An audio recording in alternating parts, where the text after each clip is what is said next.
There is another story about two monks. The two Zen Buddhist monks are walking.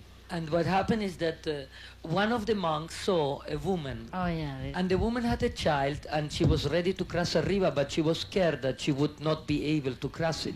So therefore, the monk who saw her need immediately went, picked her up on his shoulder and took her with the baby across, left her there and returned to the other monk.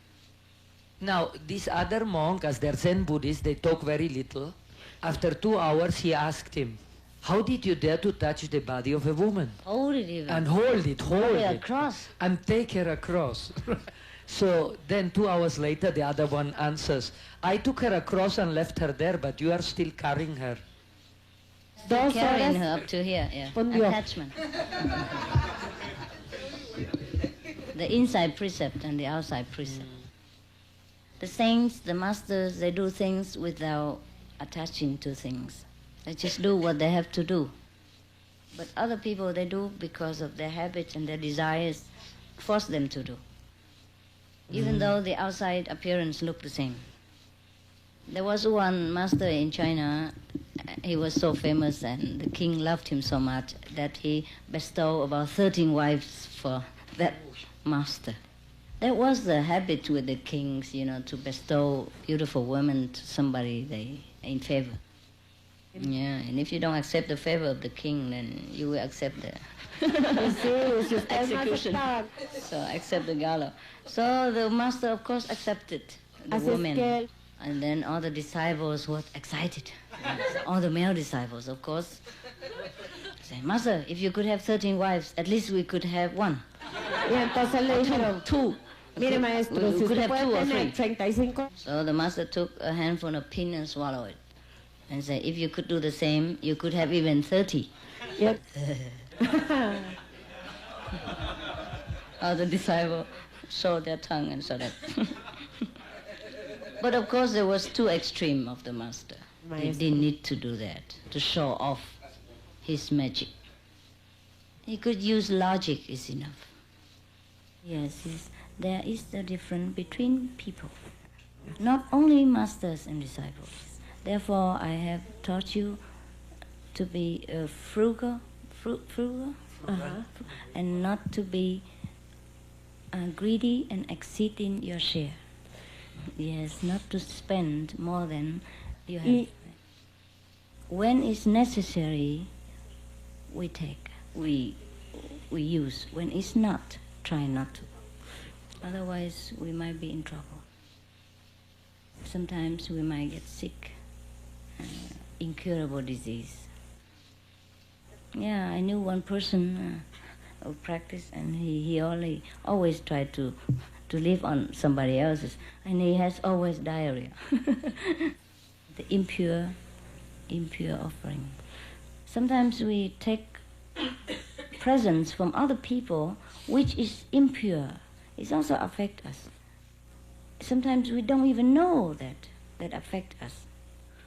But we become like we own that person or these persons something.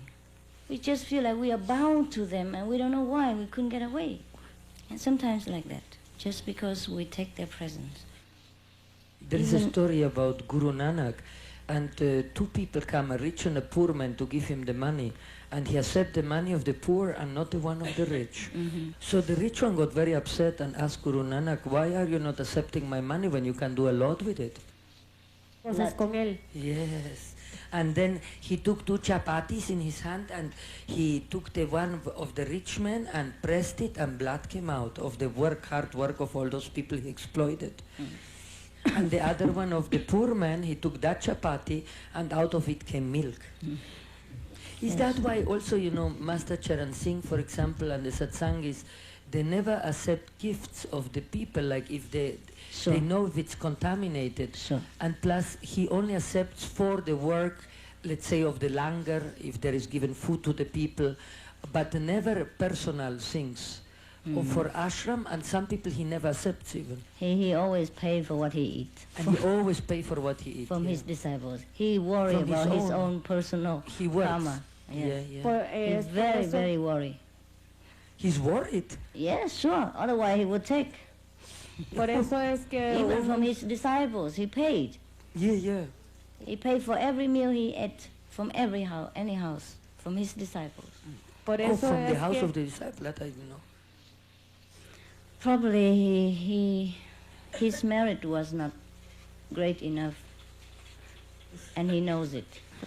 Probably he wanted to set an example to his disciples. So even such a master dare not accept offering from other people. How would we dare? Yes, I don't tell you anything It's which terrible, is untrue. yeah. It's, Even the master get contaminated temporarily. How would the ordinary people? But there is a difference between an adult and a child, of course. If a child has happened to fall into a mud pool, he could not clean himself. Yeah. But when an adult fall into it, he could get out himself and clean it in no time. Por That's the ejemplo. difference. That's why the ancient monks and even modern monks, they never touch you. never touched me. Yeah. Indian, when they Uh-huh. give you blessed food, Yeah. they drop in your hand Like from that. 2 kilometers Yeah, apart. True. por eso es que True, los yes. monjes nunca They did that with monks and nuns also, not with only ordinary people. And that's why it came the custom in India untouchable. It wasn't bad. Came from those initiated people who tried to avoid, to minimize the contamination with the uninitiated people. And now they make it become a customs without any meaning. All of them are contaminated together. What's wrong with touching more or less? Understand? Both of them are same. esa The touch and costumbre, the touch and the touchy. Huh? esa costumbre no es Same. The true Brahmins are those who were initiated in ancient times when they had a living master. And after the master died and the generation died and no more lineage, and the babies were born out of this Brahmin family, even without master, without initiation, without purity, nothing. They are not touch other because of custom. Even though both are contaminated, both are dirty. Understand? Yes. So many customs are left over from the spiritual past. heritage. It's not really bad. Just no meaning anymore, that's all. Just like St. John, he was a great saint, and even Yeah. if he baptized people with water, he has a charging power. But now the church, they just sprinkle water on you with no power at all. Why did Jesus say that you have to be baptized by water and spirit, both? He didn't say that. No, él no dijo eso. He never said that.